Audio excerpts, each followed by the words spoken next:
Hello बच्चों आज हम लोग डिस्कस करने वाले हैं सैंपल पेपर ओसवाल के बेटा। तो आइए हम लोग स्टार्ट करते हैं सैंपल पेपर ओसवाल के। स्टार्ट करने से पहले बच्चों आपके साथ हम शेयर करना चाहते हैं एक इंपॉर्टेंट इन्फॉर्मेशन। वो इन्फॉर्मेशन क्या है बेटे, जो बच्चे इस चैनल को बेटे सब्सक्राइब किए हैं केल्विन को वो ठीक है, जिन्होंने नहीं सब्सक्राइब किया है पहले तो केल्विन चैनल को बेटा सब्सक्राइब कर लें। और हम लोग आपके लिए लेके आए हैं बेटे डिफरेंट चीज, यानी one shot, mind map, important question, topic आपके एग्जाम पॉइंट व्यू से क्या इंपॉर्टेंट है क्या इंपॉर्टेंट नहीं है, सब कुछ बेटे लेके आए हैं। किस पर? केल्विन चैनल पे लेके आए हैं। तो यहाँ पर देखिएगा आपका क्या आई बटन यहाँ पर बना है बेटे, यहाँ पे क्लिक करें, सब कुछ आपको मिल जाएगा। तो आइए बच्चों हम लोग स्टार्ट करते हैं ओसवाल के सैंपल पेपर। पहला क्वेश्चन बच्चों डिस्कस करते हैं, देखिए ध्यान से। इफ टू लेंसेज, बेटे दो लेंस है जिनका पावर P1 एंड P2 है। बेटे दो लेंस है जिनका पावर P1 P2 है, are put in contact, what will be the net power. बेटे दो लेंस है जिनके पावर कैसे हैं, P1 और P2 है। और बेटे अगर उनको कंटेक्ट में रख दिया जाए, इमेजिन करो एक बेटा लेंस ऐसे है, आपको कोई लेंस हो सकता है बेटे, कॉनकेव हो सकता है, कॉन्वेक्स हो सकता है, मुझे पता नहीं है, बट मैंने एक इमेजिन कर लिया कॉन्वेक्स है कॉनकेव जो भी जैसे है बेटे। दो लेंसेज है, एक का पावर P1 है, मान लो इमेजिन कर, क्वेश्चन में कह रहा है कि बेटे P2 है। लेंस कोई भी हो सकते हैं, मैंने इमेजिनेशन के लिए ड्रा कर दिया ऐसे दो लेंसेज, एक कॉनकेव एक कॉन्वेक्स। अगर बेटे एक का पावर P1 है दूसरे का पावर P2 है, अगर दोनों को साथ रख दिया जाए तो उनका नेट पावर हो जाता है बेटे P is equal to P1 plus P2, यानी उनके सम के इक्वल के बराबर हो जाता है नेट पावर, यानी P इज इक्वल टू हो जाएगा बेटे P1 प्लस P2। चलिए बच्चों इसमें कौन सा ऑप्शन करेक्ट है? लास्ट ऑप्शन करेक्ट है बेटे, तो लास्ट ऑप्शन करेक्ट करते हैं और आगे बढ़ते हैं। ये आपका लास्ट ऑप्शन करेक्ट है, P is equal to P1 plus P2। आइए बच्चों आगे बढ़ा जाए। नेक्स्ट क्वेश्चन क्या है, ध्यान से पढ़िए, क्या कह रहा है। The image found by A concave mirror is real, inverted and highly diminished. यानी तीन कंडीशन बेटे गिवन है। एक मिरर है आपका कैसा, कॉनकेव मिरर। कॉनकेव मिरर से जो इमेज बन रहा है उसकी तीन कंडीशन है। पहली तो रियल बन रही है बेटे, inverted second, third highly diminished, यानी काफी छोटा। कैसा? रियल, इन्वर्टेड और हाईली डिमिनिश्ड बन रहा है। तो the object must be, object कहां पे रखा गया होगा, किस तरीके से आपका इमेज फॉर्म हो रहा होगा। मिरर कौन सा है बेटे? कॉनकेव मिरर है। कॉनकेव मिरर के बारे में आपको पता है, क्या पता है? आइए देखते हैं कितने बच्चों को क्या पता है कॉनकेव मिरर के बारे में। देखिए बेटे कॉनकेव मिरर मैं ड्रा कर रहा हूं, देखिएगा। ए मिरर आपका कॉनकेव मिरर हो गया। ए बेटे पोल होता है, मिड पॉइंट इसका। ए होती है बेटे प्रिंसिपल एक्सिस होती है, क्या है बिल्कुल। यहां बेटे मैं P लिख दे रहा हूं पोल, और इस पॉइंट को फोकस F लिख दे रहा हूं, इसको सेंटर ऑफ कर्वेचर जो 2F के बराबर होता है। और आपको पता है अगर बेटे ऑब्जेक्ट को हम कहां पे रख दें, इस मिरर से इनफाइनाइट पे रख दें। अगर ऑब्जेक्ट को हम रख दें इस कॉनकेव मिरर से कहीं इनफाइनाइट पे दूर, तो इमेज कैसे बनेगा बेटा? फोकस पे और हाईली डिमिनिश्ड बनेगा, रियल बनेगा, इन्वर्टेड बनेगा। तो चारों ऑप्शन में जरा देखिए बेटे, चारों ऑप्शन में पहला ऑप्शन आपको दिख रहा होगा इनफाइनाइट। बाकी के केस में बेटे बात करें तो सेंटर ऑफ कर्वेचर पर रखोगे तो इमेज कहां बनेगा बेटे? सेंटर ऑफ कर्वेचर बनेगा, रियल होगा, इन्वर्टेड होगा। बट एक कंडीशन को सर्टिफाइड नहीं करेगा, हाईली डिमिनिश्ड वाले कंडीशन को। अगर बेटे सी ऑप्शन को देखें, बिटवीन पोल एंड फोकस, अगर बच्चा पोल और फोकस के बीच में ऑब्जेक्ट को रखोगे कॉनकेव मिरर के सामने, तो इमेज आपका पहली बात रियल ही नहीं बनेगा, तो सारी कहानी यही खत्म हो जाती है। क्यों? जब बेटे ऑब्जेक्ट को पोल और फोकस के बीच में रखोगे तो इमेज वर्चुअल बनेगा, इरेक्ट बनेगा, मैग्नीफाइड बनेगा, और इस मिरर के दूसरी तरफ। ठीक है, तो आपका बी कंडीशन भी चला गया, सी कंडीशन भी चला गया। फोकस पे रखोगे तो इमेज कहां बनेगा बेटा? इनफाइनाइट पे, हाईली मैग्नीफाइड और रियल।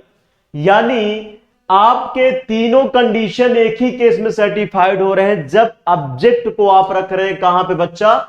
एट इनफाइनाइट पे, यानी आपका ए ऑप्शन यहां से करेक्ट हो गया। चलिए बच्चों आगे की तरफ बढ़ते हैं, नेक्स्ट क्वेश्चन देखते हैं क्या है। एसर्शन रीजन क्वेश्चन है बेटे, आपके एग्जाम में आएगा, ऐसे भी क्वेश्चन इस बार आएंगे।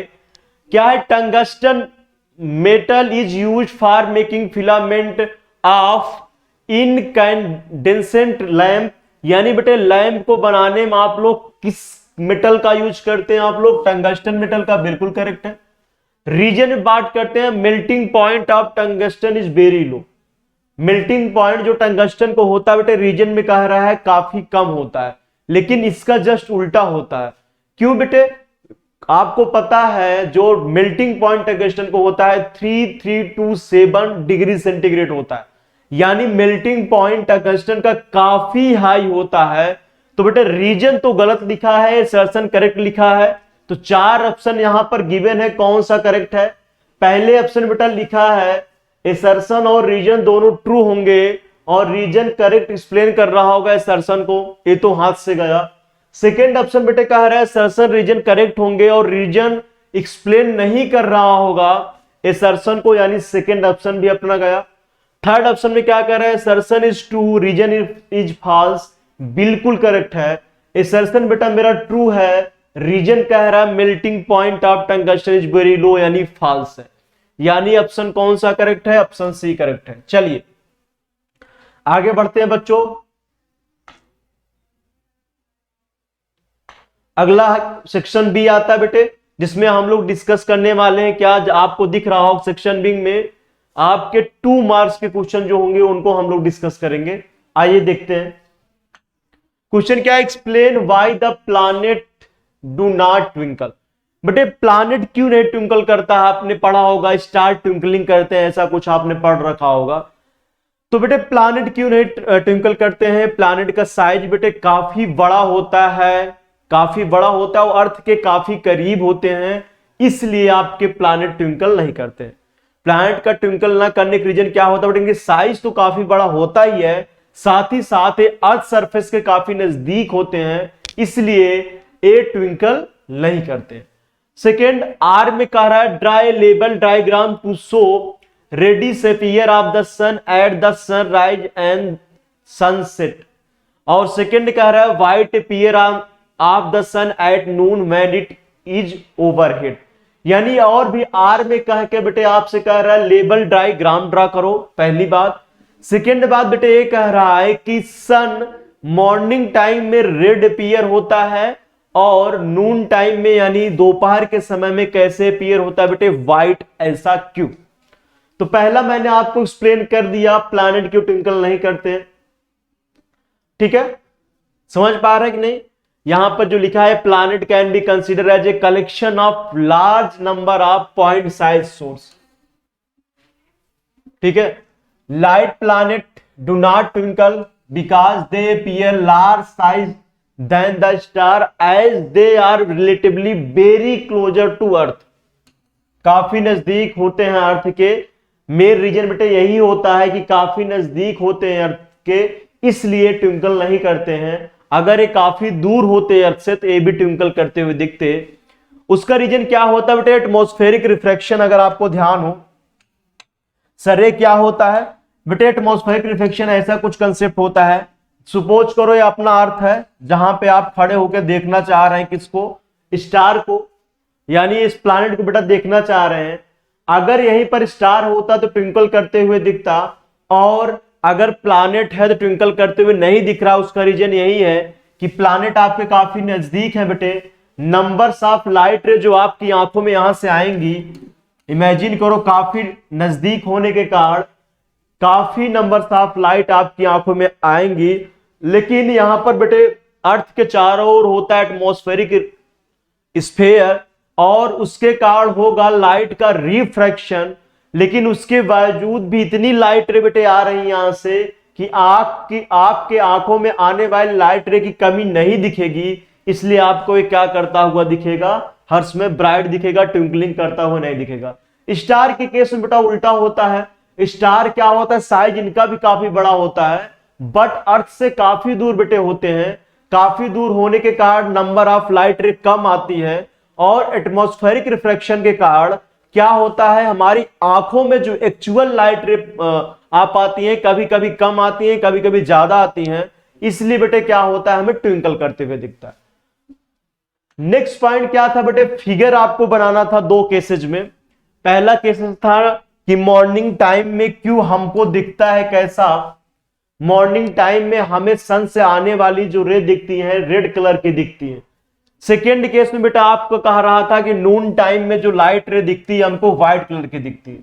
अगर मॉर्निंग टाइम की बात करें बेटे, आपने एक स्पेक्ट्रम पढ़ा होगा लाइट का, जो 7 कलर होता है, अगर उनको नेमिंग करें तो ऐसा कुछ होता है क्या, बिब्योर करके होता है।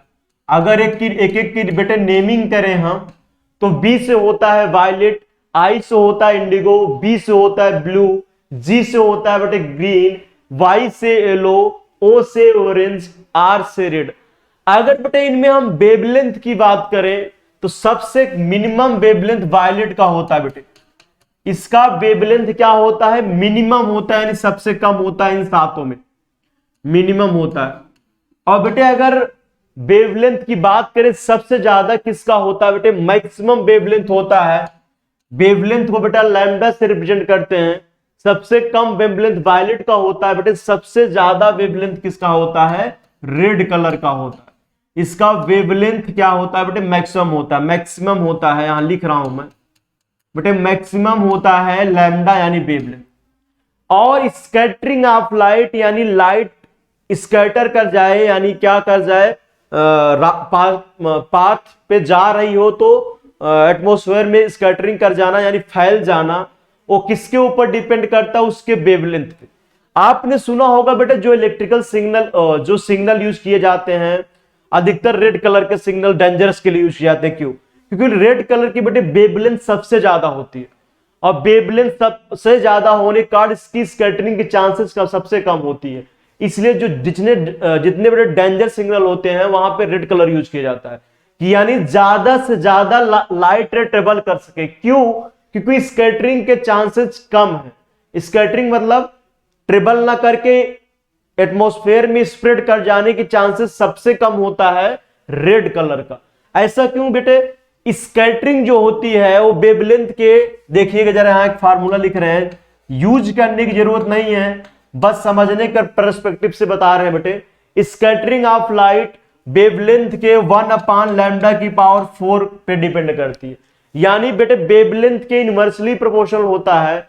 याद करने की जरूरत नहीं है, इसको यूज करने की जरूरत नहीं है, बस समझने के पर्सपेक्टिव से मैं बता रहा हूं कि स्कैटरिंग जो होती है बेटे वेवलेंथ के इनवर्सली प्रोपोर्शनल होता है, यानी इन सब में जिसका वेवलेंथ सबसे कम होगा वो सबसे ज्यादा स्कैटर करेगी। अगर लाइट बेटा ट्रेवल कर रही है तो सबसे ज्यादा चांस है स्कैटर करने के, किसके, वायलेट कलर के, फिर इंडिगो के, फिर ब्लू के, फिर ग्रीन के, फिर येलो के, फिर ऑरेंज के, तब रेड का आता है। इसलिए सारे डेंजर सिग्नल किस कलर के यूज किए जाते हैं बेटे, रेड कलर के, ताकि ज्यादा से ज्यादा दूर तक वो ट्रेवल कर सके बिना स्कैटरिंग किए हुए।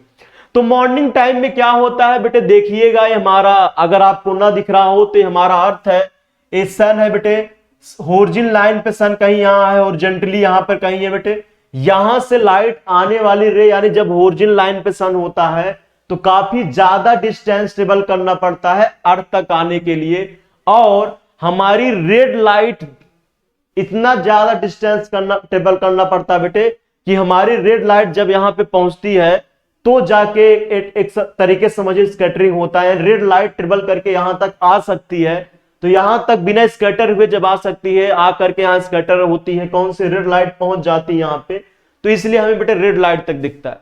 अगर यही डिस्टेंस कम होता तो हो सकता था ब्लू पर ही स्कैटर कर जाती, तो हमें क्या दिखता, हमें सन से आने वाली रे जो है ब्लू दिखती। लेकिन स्कैटरिंग नहीं होती है, इतना दूर डिस्टेंस होता है कि रेड लाइट यहां से यहां तक बिना स्कैटरिंग किए पहुंच जाती है।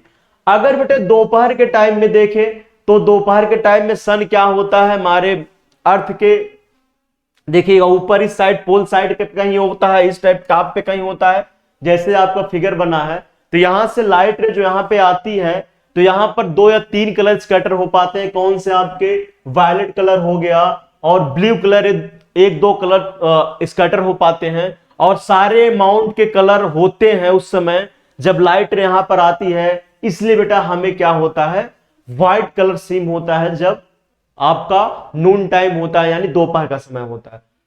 तो बच्चों ये आपका हो गया पहला, क्यों क्यों प्लैनेट ट्विंकल नहीं करते हैं। सेकंड, ये मैंने बताया कि क्यों आपकी स्काई ऐसे दिखती है। अगले क्वेश्चन की तरफ बच्चों आगे बढ़ते हैं। क्वेश्चन को ध्यान से देखिए। एक कॉनकेव लेंस है जिसका फोकल लेंथ बेटे 10 सेंटीमीटर गिवन है। कैसा लेंस है, कॉनकेव लेंस है जिनके फोकल लेंथ के बारे में बात की गई है, 10 सेंटीमीटर गिवन है। चलिए सर, अच्छी बात है, 10 सेंटीमीटर गिवन है। कह रहा बेटे एक ऑब्जेक्ट रखा है जिसकी साइज है 2.5 centimetre, high is place 30 centimetre from the lens, lens से बेटे 30 सेंटीमीटर दूर पे रखा गया है। चलिए, determine the position and size of the image. बेटे आपको बताना है कि पोजीशन यानी किस पोजीशन पे इमेज बनेगा और उसकी साइज क्या होगी। तो आइए देखते हैं, आइए बच्चों देखते हैं क्या होगा। बेटे मैं यहां पे ड्रा कर रहा हूं कॉनकेव लेंस। ए आपका कॉनकेव लेंस बच्चा हो गया, ए ऑप्टिकल सेंटर हो गया बेटे इसका, और ये प्रिंसिपल एक्सिस हो गई। ध्यान से देखिए तो ए बेटे फोकस F1 F2, ए F1 ए 2 F1, ए बेटे F2 ए 2 F। चलिए, F1 इक्वल टू F2 होता है बेटे, 2F1 टू 2F2 होता है, ये सब आपको पता है। अब बेटे मुद्दे की बात करते हैं। कह रहा ऑब्जेक्ट एक रखा गया है 10 सेंटीमीटर पर, एक फोकल लेंथ बेटे 10 सेंटीमीटर है, यानी F की वैल्यू अगर बात करें तो F की वैल्यू गिवन है -10 सेंटीमीटर। फोकल लेंथ किधर है बेटे, ये देखिएगा, यही तो फोकल लेंथ है, ये वाला डिस्टेंस, ये वाला डिस्टेंस बेटे फोकल लेंथ है यहां से F की वैल्यू -10 सेंटीमीटर हो जाएगा। साइन कन्वेंशन से बेटे यहां पे मैंने क्या माना, ए माना बेटे x एक्सिस है, ए y एक्सिस है, तो x इधर क्या होगा पॉजिटिव, x इधर निगेटिव, y इधर पॉजिटिव, y इधर निगेटिव। या इसका उल्टा बोल सकते, इसका एक और साइन कन्वेंशन का तरीका होता है, जिस तरफ से लाइट रे आ रही है बेटे उसके अपोजिट डायरेक्शन में डिस्टेंस मेजरमेंट करेंगे तो निगेटिव, और जिस जैसे इमेजिन करिए अब फोकल लेंथ क्या है, लाइट रे इधर से आ रही है, फोकल लेंथ का लेंथ इसके अपोजिट मेजरमेंट कर रहे हैं इसलिए नेगेटिव। और प्रिंसिपल एक्सिस से अगर बेटे अबव कोई ऑब्जेक्ट रखा है तो उसे क्या लेंगे हम, पॉजिटिव, और प्रिंसिपल एक्सिस से नीचे अगर कोई ऑब्जेक्ट रखा है या इमेज बन रहा है तो उसे बेटा लेंगे नेगेटिव। दूसरा साइन कन्वेंशन है। चलिए मुद्दे की बात करते हैं। F की वैल्यू गिवन है। अब बेटे आपका क्या क्या गिवन है इसको जरा देखिए और आगे बढ़िए। F की वैल्यू आपकी गिवन है और ऑब्जेक्ट का साइज गिवन है, यानी ऑब्जेक्ट का साइज को बेटे अगर O से लिखें तो O की वैल्यू बेटे गिवन है 2.5। कितनी गिवन है, 2.5 सेंटीमीटर। और बेटे क्या और गिवन है, प्लेस किया जाता है 30 सेंटीमीटर फ्रॉम द लेंस। बेटे इस लेंस से यहां कहीं 30 सेंटीमीटर पे प्लेस किया जाता है, यहां कहीं जहां भी प्लेस किया जा रहा हो, यानी बेटे U की वैल्यू साइन कन्वेंशन से -30 सेंटीमीटर होगा। अब लेंस के फार्मूले को आप बिल्कुल मत भूलिए, 1/b - 1/u = 1/f बेटे अप्लाई करिए, विथ साइन वैल्यू रखिए बेटे यहां पर, और v की वैल्यू निकालिए। v क्या है, इमेज डिस्टेंस, यानी इमेज कहां बनेगा। तो लेंस फार्मूला बेटे क्या है, 1/b - 1/u = बेटे 1/f। v की वैल्यू निकालना है तो ड्यू रिस्पेक्ट v को एक साइड कर लेंगे, 1/f + 1/u। बेटे f की वैल्यू कितनी आई है, -10 आई है, रखिएगा जरा, 1/-10 प्लस u की वैल्यू आपकी कितनी है, -30, 1/-30।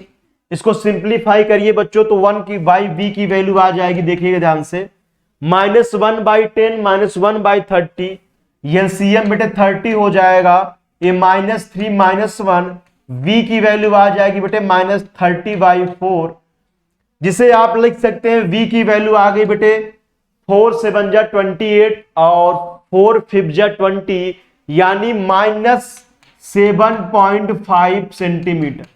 माइनस साइन बेटे इंडिकेट कर रहा है कि इमेज जो है इधर साइड ही बना है, लेफ्ट साइड ही बना है। तो बेटे आपका इमेज का डिस्टेंस हो गया। चलिए सर किस पोजीशन पे इमेज बनेगा ये तो मिल गया। अगला बेटे हमें क्या करना है, अगला पॉइंट हमें निकालना है कि साइज क्या होगी सर इमेज की। तो आपने एक फार्मूला बेटे मैग्निफिकेशन का पढ़ रखा है। मैग्निफिकेशन नियम लेंस के लिए होता है V/U। मैग्निफिकेशन का फार्मूला बेटे क्या होता है लेंस के लिए, जरा ध्यान से देखें बेटे। मैग्निफिकेशन नियम होता है V/U या image size upon object size. Magnification of lens क्या होता है बेटे, इमेज साइज या अपॉन ऑब्जेक्ट साइज या V/U, यानी इमेज का डिस्टेंस लेंस से या और ऑब्जेक्ट के डिस्टेंस का रेशियो। जैसे यहां पर लिखा हूं बेटे V/U की वैल्यू शायद पता चल गई। V कितना है -13/4 लिख सकते हो। U की वैल्यू बेटे -13 है। ऑब्जेक्ट साइज बच्चा आपका गिवन है, कितना गिवन है 2.5 सेंटीमीटर। इमेज का साइज आपको निकालना है, रख के जरा यहां पे कैलकुलेट करिएगा बेटे। तो V/U, V की वैल्यू कितने है आपकी यहां पे -13/4 अपॉन U की वैल्यू कितना बेटे -30 is equal to image size आपको निकालना है, ऑब्जेक्ट साइज बच्चा 2.5 गिवन। तो यहां से देखिएगा -30 कैंसिल आउट हो जाएगा, तो इमेज का वैल्यू आ जाएगी बेटे, इमेज का जो साइज होगा वो आ जाएगा 2.5/4। इसको अगर सिंप्लीफाई करेंगे तो 6 4 6 जा 24, 6 4 2 जा 8 और 4 5 जा 20, यानी आ जाएगा बेटे इमेज साइज 0.625 सेंटीमीटर। बेटे मैं ऊपर लिख दे रहा हूं ध्यान से आंसर करके। इमेज की साइज बेटे आ जाएगी आपकी 0.625 सेंटीमीटर। शायद यही दो चीजें आपको कैलकुलेट करनी थी, दोनों हो गई कि इमेज कहां पे बनेगा और इमेज की साइज क्या होगी। फार्मूलों का यूज करना है, घबराना नहीं है। आइए बच्चों सेक्शन सी की तरफ बढ़ते हैं, जिसमें 3 मार्क्स के बेटे क्वेश्चन आपसे पूछे गए हैं। तो आइए देखते हैं 3 मार्क्स के क्वेश्चन कैसे हैं। पहला क्वेश्चन देखिए बेटा, name the spherical mirror used as. बेटे आपसे पूछा है स्फेरिकल मिरर के बारे में, कह रहा नाम बताओ स्फेरिकल मिरर इसमें कौन सा यूज करते हैं। Saving mirror. सेविंग मिरर आखिर में यूज क्यों करते हैं, जिससे हमें कहीं कट ना लग जाए ड्यूरिंग सेविंग। यानी जब आप अपने इसको बियर्ड को सेव कर रहे होते हैं तो कहीं कट ना लग जाए, इसके लिए आप यूज करते हैं बेटे मिरर को। अगर दोनों मिरर को ध्यान से आपने थोड़ा बहुत पढ़ा होगा, कॉनकेव मिरर और कॉन्वेक्स मिरर। तो कॉन्वेक्स मिरर में बेटे ऑब्जेक्ट कहीं पर रख लो, इमेज कैसा बनता है, छोटा बनता है, डिमिनिश्ड बनता है। लेकिन अगर हम सेविंग कर रहे हैं, इसका सिंपल से मीनिंग है हम चाहते हैं हमारे इस बियर्ड का साइज क्या है, मैग्नीफाइड बने, जिससे हमें चीजें आसानी से दिखें और हम सेव कर सके। हमारा पर्सपेक्टिव क्या है, अगर हम यूज करना चाहेंगे सेविंग मिरर तो हमारा एक ही पर्सपेक्टिव बेटे है कि हम चाहते हैं कि हमारा जो यहां पर सेविंग कर रहे हो तो हमें मैग्नीफाइड चीजें दिखे, जिससे कट ना लगे रेजर से, जिससे भी आप कर रहे हैं सेविंग। तो हमारा पहला पर्सपेक्टिव क्या है बेटे, ऐसा हम मिरर यूज करें जिससे हमें इमेज मैग्नीफाइड बने। ठीक है, लेकिन अगर आप ले लेंगे लेंस मिरर ले लेंगे कॉन्वेक्स मिरर, तो कॉन्वेक्स मिरर की प्रॉपर्टी तो आपको पता है। कॉन्वेक्स मिरर में हर समय इमेज कैसे बनेगा, इरेक्ट तो बनेगा, वर्चुअल बनेगा, बट दिक्कत क्या है, डिमिनिश्ड बनेगा यानी छोटा। तो हमें किस बात की जरूरत, हमें चाहिए ही नहीं ऐसे मिरर की जहां पर इमेज डिमिनिश्ड बने। अब बेटे दूसरा हमारा बनता है कॉनकेव मिरर। तो हम लोग सेविंग मिरर के लिए कॉनकेव मिरर यूज करते हैं। क्यों, कॉनकेव मिरर की प्रॉपर्टी क्या होती है, जब ऑब्जेक्ट को बेटा पोल और फोकस के बीच में रखते हैं आप, तो इमेज बनता है इरेक्ट। बिल्कुल हमें इरेक्ट इमेज तो चाहिए सर, आपको इरेक्ट इमेज दे दिया कॉनकेव मिरर, साथ ही साथ आपको देता है मैग्नीफाइड इमेज, यानी आपका चेहरा छोटा है तो बड़ा दिखेगा, जिससे सेविंग करने में हमें आसानी होगी, कहीं कट लगने का डर खत्म हो जाएगा। तो हम लोग कौन सा यूज करते हैं बेटे मिरर, मैं यहां पे लिख रहा हूं, हम लोग यूज करते हैं बेटे कॉनकेव मिरर। अगला क्वेश्चन देखिए बेटे, अगला क्वेश्चन क्या है, अगला है रेयर व्यू मिरर इन व्हीकल्स। यानी बेटे पीछे जो देखने के लिए हम लोग साइड मिरर यूज करते हैं व्हीकल में, वो किसका बना होता है, किस स्फेरिकल मिरर का बना होता है। तो बेटे दो मिरर वहां पे हमारे पास, दो स्फेरिकल मिरर है जो हमारे सिलेबस में जिसको हम पढ़ते हैं। एक तो कॉनकेव मिरर है, दूसरा क्या है बेटे कॉन्वेक्स मिरर है। कॉनकेव मिरर की कहानी क्या है, कॉनकेव मिरर में बेटे ऑब्जेक्ट कैसे बनता है, इमेज उसका मैग्नीफाइड बनता है, इन्वर्टेड भी बनता है कॉनकेव मिरर में।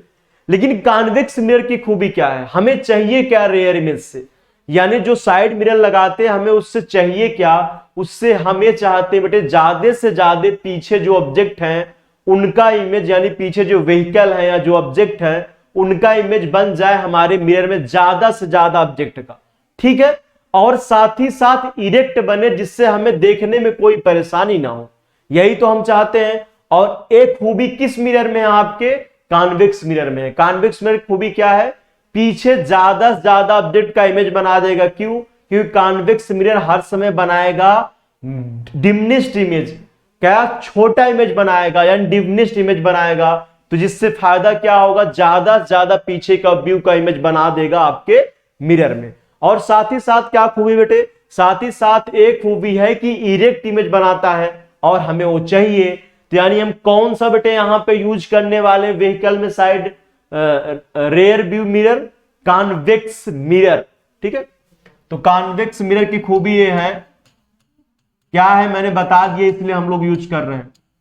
अगला बेटे reflection in search light, light के रिफ्लेक्शन इन सर्च लाइट, यानी लाइट जो आपका सर्च लाइट होता है उसमें रिफ्लेक्शन के लिए कौन सा यूज करते हैं बेटे, कॉनकेव मिरर यूज करते हैं। क्या यूज करते हैं बेटे, कॉनकेव मिरर आप यूज करते हैं सर्च लाइट के लिए, यानी कुछ ढूंढने उड़ने के लिए जो बेटे आप लाइट यूज करते हैं उसमें रिफ्लेक्शन के लिए कौन सा मिरर यूज करते हैं, तो कॉनकेव मिरर यूज करते हैं। कौन सा बेटे, कॉनकेव मिरर। क्यों सर कॉनकेव मिरर, जरा ध्यान से देखिए बेटे कॉनकेव मिरर क्यों यूज करते हैं। तो आपने सर्चिंग लाइट यानी लाइट को ध्यान से देखे हो तो बेटे एक बल्ब लगी होती है छोटी सी, और पीछे बेटे आपका जो वो होता है जो आपकी टार्च होती है जिससे भी आप सर्च करते हैं, तो पीछे बेटे इस शेप का बना रहता है, कॉनकेव शेप का स्फेरिकल बना रहता है। ध्यान से देखना तो आपका ऐसा कुछ बना दिखेगा, पीछे इस शेप का बना दिखेगा, और आगे किसी पॉइंट पे बेटा क्या होता है, छोटी सी आपकी जो भी होती है बल्ब लगी होती है, कुछ ऐसा शेप होता है। अगर ध्यान से आपने नोटिस लाइफ में किया हो तो पीछे बेटा इस तरीके से कर्व शेप बना होता है, और बल्ब कहीं यहां पे ऐसा होता है, देखिएगा ध्यान से, ऐसा कहीं पर मेंशन होता है। यहां पे मैं बच्चा बल्ब बना दे रहा हूं, अपनी प्यारी सी बल्ब यही है, ये बेटे आपकी बल्ब है, मैंने बना दिया है। ये बच्चा आपकी क्या होती है, बल्ब, और ये इस तरीके का पीछे का शेप होता है। यानी बेटे वो जो पीछे लगा होता है वो होता है आपका कॉनकेव मिरर। और बेटे जो बल्ब आपकी होती है कहां पे रखी होती है, फोकस पे। और आपको पता है कि जब बेटे फोकस से लाइट रे जाके टकराएगी किससे, कॉनकेव मिरर से, आफ्टर रिफ्लेक्शन कैसे हो जाएगी, प्रिंसिपल एक्सिस के पैरेलल।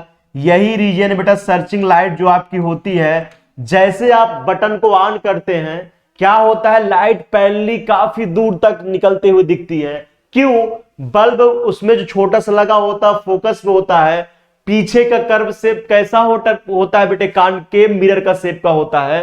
तो जैसे यहां पे लाइट ऑन होती है, लाइट रे गिरती किसके है बेटे, कॉनकेव मिरर पे गिरती है, आफ्टर रिफ्लेक्शन पैरेलल हो जाती है, यानी काफी तेजी से लाइट दूर तक ट्रेवल करती हुई जाती है। तो ऐसा कुछ केस होता है बेटे, इस केस में हम सर्च लाइट के केस में मिरर जो यूज करते हैं, अब मैं लिख सकता हूं कॉनकेव मिरर। चलिए अब बेटे लास्ट एक देखिएगा, right any three difference between real and virtual image. बेटे तीन डिफरेंस लिखना है, मिनिमम तीन, रियल एंड वर्चुअल इमेज के बारे में। तो रियल एंड वर्चुअल इमेज के बारे में पहला डिफरेंस बेटे, रियल इमेज को आप स्क्रीन पे ले सकते हैं, यानी स्क्रीन पे उसका इमेज बना सकते हैं, बट वर्चुअल इमेज को स्क्रीन पे हम बना नहीं सकते, यानी स्क्रीन पे हम इमेज उसका ले नहीं सकते हैं। किसका? वर्चुअल इमेज का। सेकेंड बेटे क्या होता है, रियल इमेज आपका जो होता है हर समय किसी भी मिरर के सामने उसका इमेज जो कैसे बनता है, इनवर्टेड बनता है।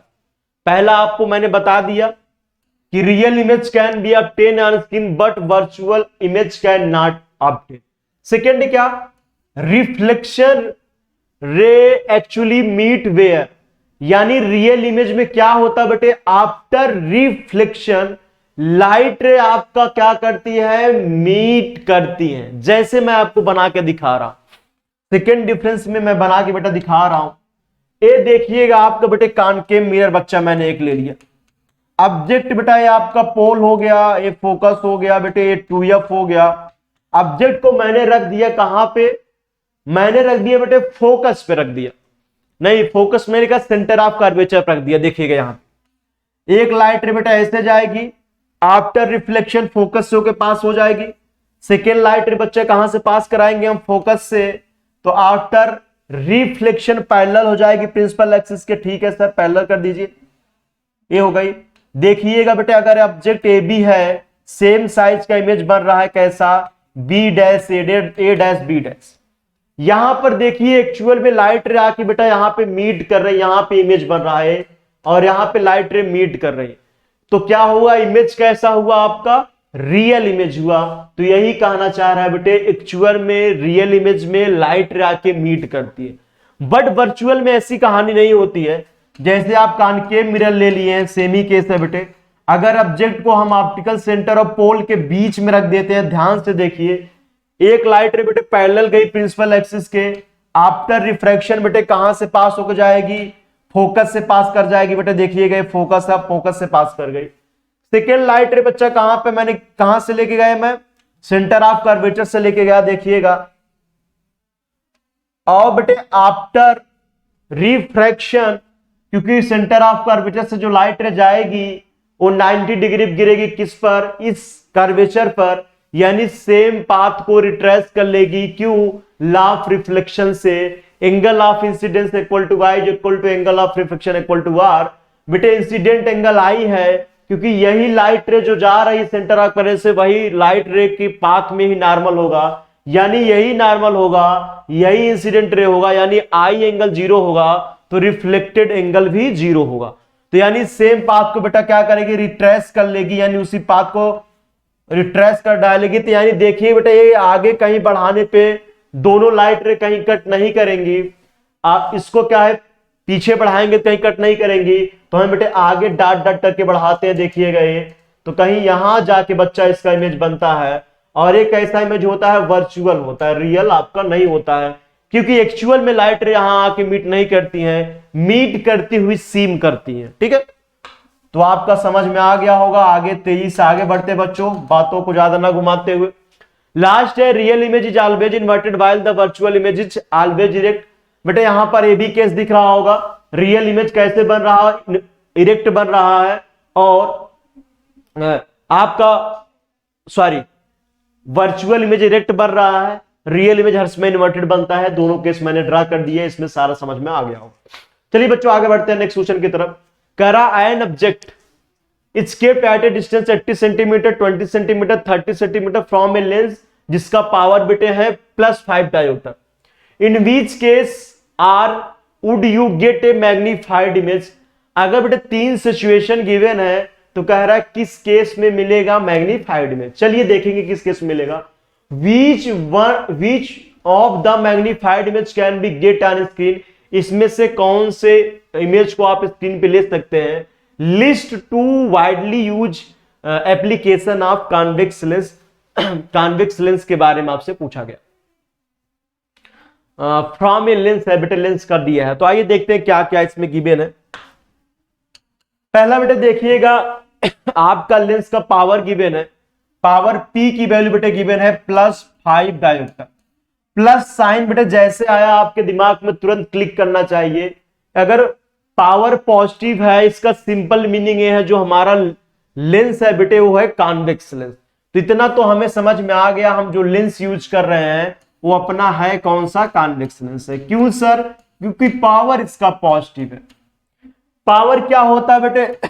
पावर होता है 1/f मीटर में, यानी 1/ फोकल लेंथ मीटर में। तो फोकल लेंथ बेटा आपका आ जाएगा, इनडायरेक्टली मैं ये कहना चाहता हूं बेटे, अगर आपको पावर पॉजिटिव में होगा तो आपका फोकल लेंथ पॉजिटिव आएगा, और आपको पता है कॉन्वेक्स लेंस में फोकल लेंथ पॉजिटिव होता है, ठीक है। तो इसलिए हम लोग यूज करेंगे यहां पे कॉन्वेक्स लेंस।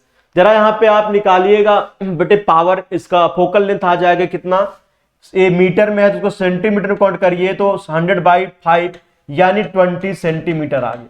फोकल लेंथ बेटा आ गया प्लस का 20 centimetre, plus sign simply indicate कर रहा है कि फोकल लेंथ पॉजिटिव का मतलब क्या हुआ, हम लोग जो लेंस यूज कर रहे हैं बेटा कॉन्वेक्स लेंस यूज कर रहे हैं। चलिए नेक्स्ट पॉइंट बेटा क्या कह रहा है इसमें, पहला पार्ट क्या पूछा जरा ध्यान से देखिए। In which case are in which case would you get a magnified image. अगर 3 कंडीशन गिवन, लेंस का फोकल लेंथ बेटे आ गया प्लस 20 सेंटीमीटर, लेंस कौन सा है बेटे आपका कॉन्वेक्स लेंस है। अगर इस कॉन्वेक्स लेंस के सामने, यहां पे मैं लेंस बना ही दे रहा हूं, क्यों? क्योंकि कुछ चीजें आपको बनाने के बाद क्लियर हो जाएंगी बेटे। ऑप्टिकल सेंटर है ये बच्चा आपका F2, ए पॉइंट 2 F2 जो आपको पता है, ए पॉइंट F1, ए पॉइंट 2 F1, और आप जानते हैं F1 इक्वल टू F2 और 2F1 इक्वल टू 2F2, ये आपको पता है। अब बेटे कह रहा है फोकल लेंथ, जैसे आपको पता है बेटे यहां से यहां का डिस्टेंस होता है F, जिसकी वैल्यू आ गई है 20 सेंटीमीटर। मुद्दे की बात करते बेटे, मुद्दे की बात यह है, अगर ऑब्जेक्ट को 18 सेंटीमीटर, 20 सेंटीमीटर, 30 सेंटीमीटर पर रखें इस कॉन्वेक्स के फ्रंट पे, तो इमेज कहां बनेगा, थोड़ा इमेजिन करते। 20 सेंटीमीटर क्या हुआ, मतलब बेटे F1 पे रखें। अगर ऑब्जेक्ट को F1 पे रखेंगे, फोकस पे रखेंगे, तो इमेज कहां बनेगी बेटा, इनफाइनाइट पे बनेगी। अगर ऑब्जेक्ट को F1 पे रखेंगे 20 सेंटीमीटर पे, तो इमेज कैसे बनेगी बेटे, इनफाइनाइट पे बनेगी, इनलार्ज बनेगी, मैग्नीफाइड बनेगी। यानी ये कंडीशन तो वैलिड है, यानी 20 सेंटीमीटर पर रखेंगे, मैग्नीफाइड अगर इमेज बनाना है, यहां पे मैं लिख रहा हूं, थोड़ा मैं चेंज कर रहा हूं इसको, मैग्नीफाइड इमेज बेटे बनाना है तो ऑब्जेक्ट को रखना सही है, बिल्कुल सही है, 20 सेंटीमीटर पर रख देते हैं, बिल्कुल सही। 20 सेंटीमीटर पर रखेंगे तो इमेज कैसे बनेगा, मैग्नीफाइड। अगर बेटे 18 सेंटीमीटर पर रख देते हैं, इसका मीनिंग क्या हुआ, इसका मीनिंग हुआ ऑप्टिकल सेंटर ऑफ फोकस के बीच में रख देते हैं, तब भी तो मैग्नीफाइड बनेगा, इरेक्ट बनेगा, बस इतना फर्क पड़ता है। 20 सेंटीमीटर, हाँ 18 सेंटीमीटर पर रख देते हैं, नहीं बेटे 18 सेंटीमीटर पर रख देते हैं, बिल्कुल बेटे ऑप्टिकल सेंटर फोकस के बीच में रख देते हैं। तो आपको पता है जब ऑप्टिकल सेंटर ऑफ फोकस के बीच में रखेंगे, अब भी इमेज कैसे बनेगा बेटे, मैग्नीफाइड। बस इतनी सी होगी प्रॉब्लम की, इमेज कैसा होगा आपका, वर्चुअल इमेज होगा। तो इसका मतलब 18 सेंटीमीटर पे रखने पे मैग्नीफाइड बनेगा, ये भी हमारे लिए सही है। अगर ऑब्जेक्ट को 30 सेंटीमीटर पर रखते हैं, यानी F1 और 2F1 के बीच में रखते हैं, यानी फोकस और सेंटर ऑफ कर्वेचर के बीच बेटे रखते हैं यहां पे, तब भी तो इमेज हमें कैसे बनेगा, मिलेगा कैसे बेटे, मैग्नीफाइड मिलेगा, बट रियल मिलेगा, रियल और मैग्नीफाइड मिलेगा। यानी बेटे तीनों कंडीशन में आप ऑब्जेक्ट को रख सकते हैं, तीनों सही। इन तीनों कंडीशन में बच्चा आप ऑब्जेक्ट को रख सकते हैं जब आपको इमेज मिलेगा मैग्नीफाइड। तो आपका पहला केस कवर हो गया, पहला केस बेटे, सेकंड केस आपका कवर हो गया है, which of the magnified image can be get on screen. हाँ पहला बेटे कवर हो गया कि मैग्नीफाइड कितने केस में मिलेगा। सेकेंड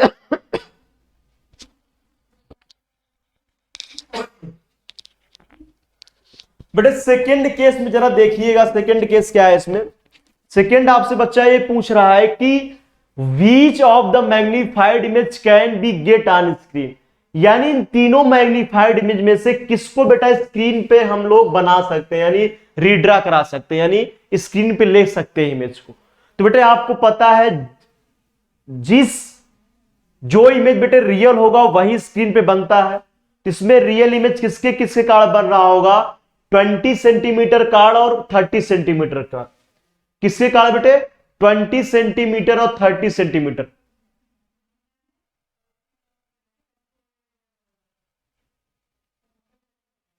ठीक है, यहां बेटे 20 सेंटीमीटर गिवन है क्या? यहां पे जो आपको बेटे इमेज मिलने वाली है, जो आपको बेटे इमेज मिलेगी 20 सेंटीमीटर और 30 सेंटीमीटर पे, वो आपको कैसे मिलेगी? मैग्नीफाइड मिलेगी और रियल मिलेगी। वही इमेज बेटा आप लोग क्या कर सकते हैं? ड्रा कर सकते हैं स्क्रीन पे। ठीक है, थर्ड ऑप्शन बेटे देखिएगा, थर्ड पार्ट, इसका बी पार्ट आपसे पूछा है, list two widely use application of convex lens. Convex lens का दो जगह यूज कहां पे किया जाता है बेटे? नंबर एक तो मैग्निफिकेशन में किया जाता है, यानी कोई छोटा ऑब्जेक्ट रखा हो या कहीं पर आपको रीडिंग में प्रॉब्लम आ रही हो, तो इसके यूज से आप क्या कर सकते हैं? छोटे अक्षर को बड़ा करके देख सकते हैं। दूसरा बेटे यूज आप इसका कर सकते हैं, जैसे हमारे आंखों में अगर प्रॉब्लम हो, किसकी मायोपिया की प्रॉब्लम हो, तो हम लोग क्या करते हैं? किसका यूज करते हैं बेटे? कॉन्वेक्स लेंस का यूज करके। नॉन अगर बेटे मायोपिया की प्रॉब्लम नहीं, अगर हाइपरमेट्रोपिया की प्रॉब्लम हो हमारी आई में, तो हम लोग कौन सा लेंस यूज करते हैं बेटे? आपका हम लोग यूज करते हैं कॉन्वेक्स लेंस। कॉन्वेक्स लेंस का यूज कब करते हैं बेटे? हाइपरमेट्रोपिया की प्रॉब्लम। हाइपरमेट्रोपिया की प्रॉब्लम सर क्या होती है? जब बेटे आपको नजदीक का ऑब्जेक्ट प्रॉपर न दिखे, तो हम लोग यूज कर लेते हैं इस कॉन्वेक्स लेंस का और उस प्रॉब्लम का परमानेंट निवारण कर लेते हैं। कैसे? ऐसे ग्लास बनवा के, जैसे मैं पहन रखा हूं, इसमें लगाते हैं कौन सा लेंस बेटे? कॉन्वेक्स लेंस लगाते हैं, और अपने दूर की जो समस्या होती है उसको हम क्या कर देते हैं? दूर भगा देते हैं। आइए बच्चों हम लोग डिस्कस करते हैं अगले क्वेश्चन को। क्या है? What are the common defect of vision that can be corrected by use suitable eye glass. बेटे ऐसे क्या हमारे आई डिफेक्ट्स होते हैं जिनको हम आई ग्लास की हेल्प से उस विजन को हम करेक्ट कर सकते हैं, यानी ठीक कर सकते हैं। तो कैसे कैसे डिफेक्ट होते हैं? ऐसे काफी डिफेक्ट होते हैं बेटे जिसको हम आई ग्लास की हेल्प से ठीक कर सकते हैं। पहला डिफेक्ट बच्चों देखते हैं। पहला डिफेक्ट अपना आप क्या है? Myopia near sightedness. मायोपिया बेटे जैसे एक और नाम से जानते हैं, नियर साइटनेस के नाम से जानते हैं। होता क्या है बेटे? बेटे जब हमारी आंखों को दूर का ऑब्जेक्ट आसानी से ना दिखे, यानी हम यहां खड़े, नजदीक का ऑब्जेक्ट बेटे हम प्रॉपर देख ले, बट दूर का ऑब्जेक्ट देखने में हमें प्रॉब्लम हो, तो हमारी आंखों में कौन सा डिफेक्ट होता है? मायोपिया का। ठीक है, तो बेटे इसको करेक्ट करने के लिए हम लोग लेंसेज यूज करते हैं। कौन सा लेंस यूज करते हैं बेटे? कॉनकेव लेंस यूज करते हैं। कौन सा? Concave lens. ठीक है, तो बेटे आई का एक डिफेक्ट है जिसको हम लोग दूर करते हैं लेंस का यूज करके, यानी ग्लास का यूज करके। कौन से ग्लास का? कॉनकेव लेंस का यूज करके। यानी एक टाइप का लेंस क्या है? ग्लास होता है बेटे, हम कौन सा लेंस यूज करते हैं इसमें? कॉनकेव लेंस, और दूर कर देते हैं इस प्रॉब्लम की। किसकी? मायोपिया की। सेकेंड प्रॉब्लम बेटे क्या है हमारा? सेकेंड है हाइपरमेट्रोपिया, जिसे फार साइटनेस के नाम से भी जानते हैं। हाइपरमेट्रोपिया बेटे क्या होता है? जैसे नजदीक के ऑब्जेक्ट हमें प्रॉपर न दिखाई दे, यानी अगर हम नजदीक रख के कोई ऑब्जेक्ट पढ़ना चाहिए 25 सेंटीमीटर, अपनी नॉर्मल आई से 25 सेंटीमीटर पर रखे ऑब्जेक्ट को, या उससे आगे पीछे थोड़ा ऑब्जेक्ट को जो रखा हो उसको हम बेटा पढ़ना चाहें या देखना चाहें, तो हमें पढ़ने में एक्चुअली क्या होती है? दिक्कत होती है। तो ऐसी अगर प्रॉब्लम हमको, अगर किसी पर्सन को हो, ह्यूमन बीइंग को हो, तो प्रॉब्लम होती है हाइपरमेट्रोपिया की उसकी आई में। अगर बेटे इसको दूर करना है तो हम लोग कौन सा लेंस यूज करते हैं? इसको दूर करने के लिए हम लोग यूज करते हैं बेटे कॉन्वेक्स लेंस का यूज करते हैं। किसका? Convex lens. चलिए थर्ड क्या होता है बेटे? प्रेस बायोपिया। प्रेस बायोपिया बेटे ओल्ड एज पर्सन में ज्यादा देखने को मिलता है, जैसे आपकी एज 45, 50 या 60 के आसपास हो जाती है, नियर अबाउट 50 प्लस वालों की। होता क्या है बेटे? इसमें हमारे आंखों में, आपको पता है, जैसे मैं अगर इमेज ड्रा करना चाहूं आई में, तो देखिएगा ध्यान से बेटे, ये होता है आपका आई। आपको ऐसे इमेजिन करिए, होता है बेटे, यहां पर होती है सिलारी मसल्स होती हैं, ध्यान से देखें, ये सिलारी मसल्स है बेटे। ठीक है, इसके बीच में बेटा लेंस लगा होता है। कौन सा लेंस होता है? कॉन्वेक्स लेंस होता है। ठीक है सर, कोई दिक्कत नहीं। इसके बीच में क्या होता है बेटे? लेंस लगा होता है। कौन सा लेंस लगा होता है? कॉन्वेक्स लेंस लगा होता है। सिलारी मसल्स का फंक्शन क्या होता है बेटे? सिलारी मसल्स का फंक्शन ये होता है, इस लेंस के फोकल लेंथ को घटाना या बढ़ाना कि ऑब्जेक्ट किस पोजीशन पर रखा है। जैसे ऑब्जेक्ट का हम पोजीशन आई से चेंज करते हैं, वैसे बेटा सिलेरी मसल्स की हेल्प से, एक सिलेरी मसल्स क्या करती हैं, हेल्प करती हैं इस लेंस के फोकल लेंथ को चेंज करने में, ताकि जो इमेज बने बेटे ऑब्जेक्ट का रेटिना पे बन सके। तो सिलेरी मसल्स का काम क्या होता है, लेंस के फोकल लेंथ चेंज करने में हेल्प क्या होता करती है बेटे, हेल्प करती है। लेकिन जैसे जैसे बेटा हमारा उम्र बढ़ती है, उम्र बढ़ता है 40-45 के हम हो जाते हैं, 50 को हो जाते हैं, तो हमारी ये मसल्स बेटे वीक हो जाती है, तो सिलेरी मसल्स प्रॉपर फंक्शन नहीं कर पाती, यानी प्रॉपर लेंस को कंट्रैक्ट नहीं कर पाती हैं, एलोंगेट नहीं कर पाती हैं, यानी फोकल लेंथ को घटा नहीं पाती हैं प्रॉपरली और बढ़ा नहीं पाती प्रॉपरली, जिसकी वजह से हमें नजदीक और दूर दोनों जगह देखने में प्रॉब्लम होती है। और यही प्रॉब्लम क्या होता है बेटे, प्रेसबायोपिया होता है। इसको ठीक करने के लिए हम लोग बायोफोकल लेंथ यूज करते हैं, यानी दोनों कॉनकेव लेंस और कॉन्वेक्स लेंस दोनों यूज करते हैं, इसे बाइफोकल बोलते हैं। तो यही प्रॉब्लम क्या होती है ये भी समझ में आ गया। चलिए बेटे एस्टिग्मेटिज्म में क्या होता है, थर्ड प्रॉब्लम। बेटे ये प्रॉब्लम ऐसा होता है जो हमारे आंखों के सामने कॉर्निया होता है। हमारे आंखों के सामने क्या होता है बेटे, कॉर्निया। कॉर्निया के शेप में चेंज हो जाना, जिससे कारण जो लाइट रे एंट्री करती है उसका प्रॉपर इमेज रेटिना पे ना बनकर एक से ज्यादा उसके इमेज फॉर्म होने लगते हैं रेटिना से पहले। तो क्या होता है, मल्टीपल इमेज आपको दिखने लगता है। ऐसे प्रॉब्लम बेटा दूर करने के लिए हम सिलिंड्रिकल लेंस का यूज करते हैं, जिस प्रॉब्लम का नाम क्या होता है, एस्टिग्मेटिज्म। इस तरीके से मैंने आपको बता दिया। आइए बच्चों आगे बढ़ते हैं हम लोग। तो बच्चों आइए नेक्स्ट क्वेश्चन डिस्कस करते हैं। क्या है, महेश बेटा एक इलेक्ट्रिक आयरन लेके आता है, यानी जिससे बेटे कपड़े को प्रेस करना होता है, उसमें 2 वायर लगे होते हैं और उसमें कह रहा है बेटे ग्रीन वायर मिसिंग है। क्या कह रहा है बेटे, ग्रीन वायर उसमें मिसिंग है। चलिए ठीक है, कोई बात नहीं, ग्रीन वायर मिसिंग है, सिंपल सी बात है। अगर इलेक्ट्रिक आयरन में 2 वायर लगे हैं तो ग्रीन वायर आवश्यक से क्या है, मिसिंग होगा।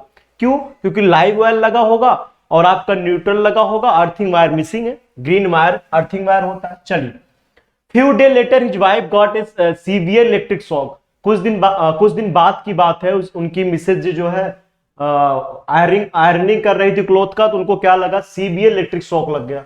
सिंपल सा बात है, थर्ड वायर नहीं लगा था तो लगा। Electrician told Mahesh that this situation could be averted if he had connected the green wire also using the 3-pin plug. Mahesh learned a lesson from a lifetime. Read the above passage and answer the following question. पहला बेटे क्या है, which terminal was to be connected using green wire। बेटे किस terminal को connect करता है, तो आपका अर्थिंग वायर को कनेक्ट करता है। किसको, अर्थिंग वायर। अर्थिंग वायर एक बेटे लगा होता है तो ग्रीन से कनेक्ट होता है। चलिए, what quality does Mahesh need to incorporate in himself to avoid such mistake. कि भैया ऐसी गलती कभी नहीं करनी है कि हम बिना अर्थिंग वायर को यूज किए हम किसी इंस्ट्रूमेंट को यूज करें, जैसे एसी हुआ, कूलर हुआ, इसमें कंपलसरी बेटा क्या है कि हम अर्थिंग वायर जरूर लगाएं। तो ए लेसन उसको सीखने को मिला, किसको, महेश को। इससे थर्ड पार्ट बेटे से क्या है, if you were the electrician what else you would do then explaining Mahesh. तो I would have check all other devices to ensure the further safety. यानी अगर मैं इलेक्ट्रिशियन हूंगा, सिंपल सा बात है, मैं महेश से कहूंगा भाई इलेक्ट्रिक आयरन में ऐसी प्रॉब्लम है, बाकी जितने इंस्ट्रूमेंट आपके लगे हैं उसमें क्या अर्थिंग वायर यानी ग्रीन वायर मिसिंग तो नहीं है, ऐसा देखो, सारे को क्या करो, चेक करो। ठीक है, तो बेटे तीनों के आपके एक्सप्लेनेशन थे, ग्राफ था, पैराग्राफ था, उसको पढ़ के मैंने जवाब दिया। आइए बच्चों सेक्शन डी पे, सेक्शन डी में हम लोग डिस्कस करने वाले 5 मार्क्स के क्वेश्चन। आइए पहला क्वेश्चन इसमें बच्चों देखते हैं क्या है, ध्यान से देखिए। What is the function of safety fuse, how it connected in circuit. और बेटे कनेक्टेड इन सर्किट में कैसे कनेक्टेड होता है, सेफ्टी फ्यूज होता क्या। Usually the wire chosen for electric circuit, यहां से ध्यान से देखिए, मैं कुछ चीजें पढ़ रहा हूं, are such that these allow a certain maximum current to pass through them without excess heating of the circuit. यानी बेटे फ्यूज वायर ऐसे वायर होते हैं जिनसे अगर करंट का फ्लो हो रहा है, जैसे सपोज करो आपके यहां जो अप्लायंस लगे, या ऐसे कभी हो दो शॉर्ट सर्किट कहीं पर हो जाए। शॉर्ट सर्किट में क्या होता है बेटे, एकाएक करंट का फ्लो बढ़ जाता है। तो जब एकाएक करंट फ्लो बढ़ जाता है तो अगर फ्यूज वायर नहीं लगा होगा, सिंपल सा बात है, जितने भी इंस्ट्रूमेंट आपके लगे होंगे, होम घर पे जितने भी बेटे अप्लायंस चल रहे होंगे, वो क्या कर जाएंगे, डैमेज कर जाएंगे। क्यों? क्योंकि एक लिमिट से ज्यादा करंट होगा जिसपे वो ऑपरेट नहीं हो पाएंगे और डैमेज कर जाएंगे। इसको बचाने के लिए हम लोग बेसिकली यूज करते हैं फ्यूज वायर का। ठीक है, the wire may get over heated and catch a fire sparking, आपका हो गया। तो फ्यूज वायर का जरा बेटे देखिएगा किस तरीके से हम लोग इसको अटैच करते हैं। देखिएगा, फ्यूज वायर आपका कुछ ऐसा होता है, लाइव वायर यानी जिसमें करंट का फ्लो हो रहा होता है, उससे ले जाकर के हम फ्यूज वायर को अटैच करते हैं। देखिएगा, लाइव वायर आपका ही हो गया, इससे बेटे मैंने फ्यूज वायर क्या कर दिया, कनेक्ट कर दिया। और देखिएगा सेफ्टी के लिए इसके साइड में फ्यूज होल्डर लगा दिया। साइड में क्या लगाते बेटे, फ्यूज होल्डर लगा दिया। इसको निकाल सकते हैं, जो आपने घर पे देखा होगा नॉर्मली इस तरीके से फ्यूज और सेटअप हुआ हुआ, इसको क्या कर सकते हैं, आप निकाल सकते हैं, फिर इसको आप लगा सकते हैं। ए पोर्शियल फ्यूज होल्डर है, होल्डर एक टाइप का है, और ये लाइव वायर होता है। इसमें आप क्या करते हैं, फ्यूज वायर कनेक्ट कर देते हैं, जिसकी विशेषता क्या होती है, इनका मेल्टिंग पॉइंट लोअर होता है, यानी एक्सेस करंट ज्यादा आ जाएगा तो क्या कर जाएगा, फ्यूज वायर आपका मेल्ट कर जाएगा। ठीक है, और क्या है, in most important safety device use to safety. और बेटे जो आजकल हम लोग फ्यूज वायर यूज करते हैं उसमें ये होता है, देखिएगा 65% टिन होता है और 37% आपका लेड होता है, और एलॉय से मिलकर वो बना होता है। एक विशेषता ये होती है। अब बेटे होता क्या है, आपको मैंने चीज समझा दिया कि फ्यूज वायर क्यों यूज करते हैं। हमारे जो होम में अप्लायंस बेटा यूज किए जाते हैं वो डैमेज ना करे, उसके लिए हम लोग फ्यूज वायर यूज करते हैं। होता है बेटे, इसको हम लोग क्या कनेक्ट करते हैं, लाइव वायर से कनेक्ट करते हैं। तो जब लाइव वायर से बेटे इसको कनेक्ट करते हैं, इसमें देखिएगा मेटल जो लगा होता है, तो मेटल क्या करता है, जब एक्सेस करंट जाती है तो इसमें हीट प्रोड्यूस होता है, और इसका मेल्टिंग पॉइंट लोअर होता है, यानी हीट जैसे ज्यादा प्रोड्यूस होती है किस पे इक्वल होता है, I²R×T के। यानी बेटे करंट की वैल्यू एकाएक बढ़ेगी तो हीट बढ़ेगा, हीट बढ़ेगा तो क्या करेगी, आपकी वायर मेल्ट कर जाएगी और आपका सर्किट ब्रेक कर जाएगा। क्यों? क्योंकि बेटे लाइव वायर से कनेक्टेड होता है, यानी जिसपे करंट का फ्लो हो रहा होता है उस वायर से कनेक्ट होता है। तो जब ये मेल्ट करके क्या कर जाएगा, ब्रेक कर जाएगा, तो उसके बीच यानी लाइव वायर के बीच क्या हो जाएगा, सर्किट मेल्ट करके पिघल जाएगा, इनके बीच कनेक्शन ब्रेक कर जाएगा, करंट की सप्लाई फ्लो करना बंद कर देगी, और सारे अप्लायंस जो घर में लगे बेटा सेफ हो जाएंगे। आइए बच्चों, यहां पर सेक्शन ई की तरफ हम लोग बढ़ते हैं। और बेटा इस सेक्शन ई में हम लोग डिस्कस करने वाले हैं, बेसिकली क्या डिस्कस करने वाले हैं, एक पैराग्राफ है, उससे बेस पे कुछ क्वेश्चन होंगे, उसको हम लोग डिस्कस करेंगे। पैराग्राफ क्या है बेटा, ध्यान से देखें। In our home either overloaded electric pole or underground cable support, एक पैराग्राफ है, इसको पढ़ना पड़ेगा आपको। पैराग्राफ आप पढ़िए ध्यान से। In our home either the overloaded electric poles or underground cable support the power supply flowing through the main supply. यहां पे बेटे देखिएगा ध्यान से, मेन सप्लाई है, ये लाइव वायर है, दिख रहा होगा, अगर आपको ना दिख रहा हो, ये मेन फ्यूज है बेटे। लाइव वायर से मैंने मेन फ्यूज को कनेक्ट कर दिया, ताकि अगर करंट एकाएक, अगर यहां पर कहीं शॉर्ट सर्किट हो, करंट का फ्लो एकाएक ज्यादा फ्लक्चुएट करे, तो फ्यूज वायर मेरा क्या कर जाए, मेल्ट कर जाए और सर्किट ब्रेक कर जाए, यानी सर्किट में करंट फ्लो होना बंद हो जाए। ये बेटे हमारा पावर सप्लाई है, देखिएगा ध्यान से, मेन स्विच है, यहां से हम ऑन ऑफ करते हैं। यहां से बेटे पैरेलल में सारे हमारे इंस्ट्रूमेंट कनेक्टेड है, और यहां से बेटा एक वायर कनेक्ट है जो अर्थिंग मैंने दे रखा है, ताकि मुझे शॉक वोक जो ना लगे, एक्सेस करंट अगर कहीं पर किसी इंस्ट्रूमेंट के बॉडी पर फ्लो हो तो कहां चला जाए, अर्थिंग में चला जाए, अर्थिंग वायर के थ्रू अर्थ में चला जाए। तो आइए बच्चों, इससे बेस पे जो क्वेश्चन है उसका हम लोग देते हैं। What is the colour of the live wire. Live wire का बेटे कलर क्या होता है, तो लाइव वायर का कलर क्या होता है, आपका रेड होता है। लाइव वायर का जो कलर बेटे होता है, रेड कलर के वायर को हम यूज करते हैं। ठीक है, अगला बेटे क्या है, where is the fuse place in electric supply in the above given figure. इस फिगर में बेटे हम लोग जो फ्यूज यूज कर रहे हैं, इलेक्ट्रिक सप्लाई में कहां पर लगा है, लाइव वायर में लगा है। ध्यान से अगर देखें बेटे तो लाइव वायर में ये लगा है, मेन लाइव वायर में लगा है आपका ये फ्यूज। उससे फायदा क्या होगा, एकाएक जैसे बेटे करंट जब फ्लो करना इंक्रीज करेगा तो आपका फ्यूज क्या कर जाएगा, मेल्ट कर जाएगा, और टोटल सप्लाई जो हो रहा था सारे इंस्ट्रूमेंट के लिए, जो हमारे होम अप्लायंस लगे हैं उनके लिए, सबके लिए करंट सप्लाई रुक जाएगा, सारे इंस्ट्रूमेंट मेरे सिर्फ के सिर्फ बचे रहेंगे। तो यानी कैसे हमने बेटे लगाया है, लाइव वायर। चलिए लाइव वायर में हमने लगाया है। What is the commercial unit of the power. Power की बेटे कमर्शियल यूनिट क्या होती है, किलोवाट आवर होती है, जिसे आप क्या बोलते हैं बेटे, इसको एक और नाम जानते हैं कमर्शियल यूनिट को, पावर को किलोवाट आवर होता है बेटे। क्या होता है, किलोवाट आवर होता है, ठीक है। जिसे 1 किलोवाट आवर को क्या बोलते हैं, 1 यूनिट बोलते हैं।